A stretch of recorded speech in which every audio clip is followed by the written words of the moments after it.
stundas un 10 minūtes. Te ir augsts augšā, pūš vējš. Bet nav Bet nekāda skats ir fantastisks. Parāda bišķiņu skatu.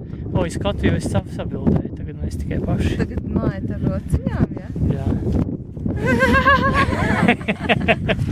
Sveiciens no kafijas tantiņas arī. Kafijas tantiņa no mums kreisi. Nekur Pašlaik raksta grāmatā. Rekur es pierādīšu. Šī ir man līdznēsājumā kafijas krūzīte, kurā viss smaržo un garšo pēc kafijas.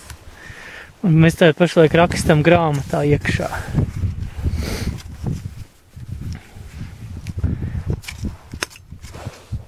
Paldies! Lūdzu! Uz redzēšanos! Sakat jūs arī! Paldies uz redzēšanos! Atā, Atā, čau!